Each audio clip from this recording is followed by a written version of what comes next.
నంద్యాల ఉప ఎన్నికని అధికార పార్టీ కంటే సీరియస్గా తీసుకుంటున్నట్టు కనిపిస్తోంది ప్రతిపక్ష వైకాపా పార్టీ. తెలుగుదేశంలో టికెట్ ఆశించి దొరక్క వైకాపాలో టికెట్ సంపాదించారు శిల్పా మోహన్ రెడ్డి. భూమా అఖిల ప్రియ వర్గం కోసం బ్రహ్మానందరెడ్డికి టికెట్ దక్కింది. ఈ ఎన్నికల్లో ఖర్చు గురించి మనం స్పెషల్గా చెప్పక్కర్లేదు. గెలుపు కోసం రెండు పార్టీలు గట్టిగా ప్రయత్నాలు చేస్తూ ఉండడంతో ఖర్చు విషయంలో కూడా ఎవరూ తగ్గట్లేదు.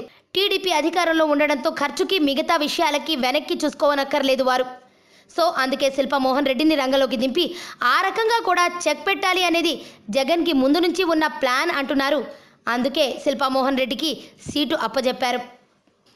నంద్యాల ఉప ఎన్నికల్లో వైకాపా సీటు కోసం రాజగోపాల్ రెడ్డి చాలా ప్రయత్నాలు చేశారు.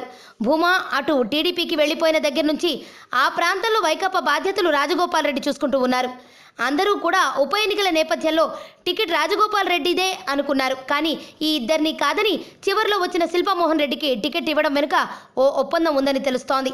తనకు టికెట్ ఇస్తే నంద్యాల ఎన్నికలకు కావాల్సిన ఖర్చంతా సొంతంగా భరించుకుంటానని, పార్టీ నుంచి ₹1 కూడా ఆశించనని శిల్పా ఓపెన్ ఆఫర్ ఇచ్చాడట. ఇది జగన్కి బాగా సపోర్ట్ ఇచ్చిందట. దాంతో ఆయన శిల్పాకి గ్రీన్ సిగ్నల్ ఇచ్చారు అని తెలుస్తోంది. ఆరోగ్యవంతమైన జీవితం కోసం మనం పాటించాలి కొన్ని నియమాలని. చిన్ని చిన్ని చిట్కాలతో చింతలేని జీవితాన్ని ఎలా గడపాలి అనే దానికి వీక్షిస్తూనే ఉండండి మన ఆరోగ్యం యూట్యూబ్ ఛానల్. మరిన్ని ఆరోగ్య సూత్రాలకు సబ్స్క్రైబ్ చేసుకోండి.